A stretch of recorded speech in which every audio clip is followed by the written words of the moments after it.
Gold Squid TV. So here's the thing. I have a really good feeling the Nets are gonna make another move. I think it's gonna involve Kyrie Irving. I don't think Kyrie Irving is gonna survive this season with the Nets. I know a lot of people are riding high right now because Brooklyn Nets just got Harden. But here's the unique thing about Harden and Kyrie. You guys haven't really thought about it. Both of those guys need the ball in order to be effective, and they're both head cases. KD's kind of the head case, but not to the extent of those two. I don't think Kyrie Irving lasts in the Brooklyn Nets uniform. I don't think this deal changes Kyrie Irving. Kyrie Irving's issues are far beyond basketball. His issues are with his own ego. And I don't think an NBA championship really means anything to him. I don't think basketball means anything to him.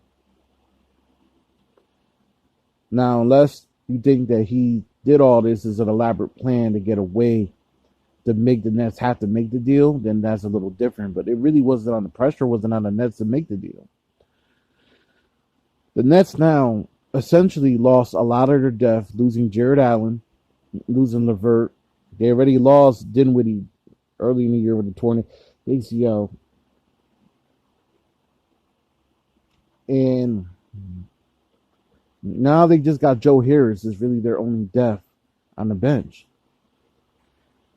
Ladies and gentlemen, they only go 6 deep. They were one of the deepest teams to start the season. And now they only go 6 deep. Now, the only way you can get that depth back is by trading one of the superstars. You just got Harden. You're not trading KD. And Nets management's not necessarily happy with Irving. If I'm the Brooklyn Nets, I'm looking at that trade deadline. You see how this works. So right now, you have a good 25 to 30 game sample now, barring COVID and barring Kyrie Irving never coming back. You have a 25 game sample size of what you can get out of Kyrie Irving, Kevin Durant, and James Harden.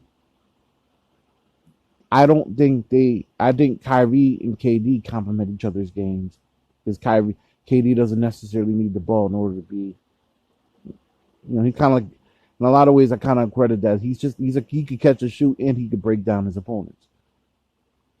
Harden needs the ball in order to be successful.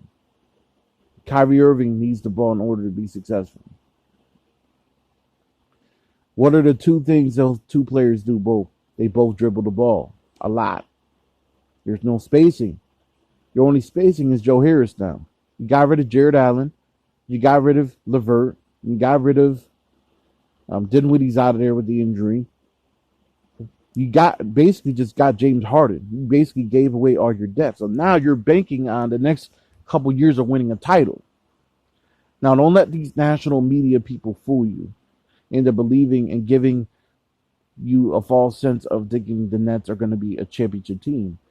Because, yes, they got 3 guys, but if 2 of those 3 guys don't know how to play together and don't play well with one another, and obviously, if we're going to really be honest with you, James Harden can play point better than probably Kyrie Irving can.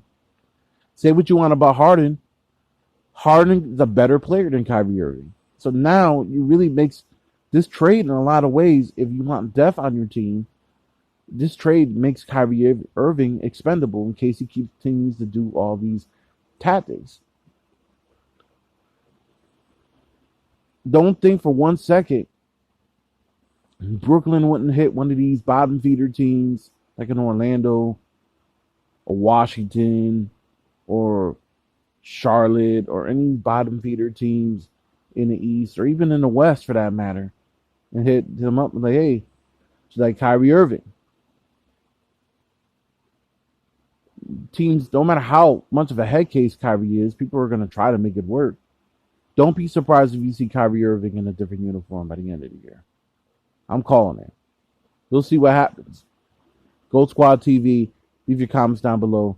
Back in a few.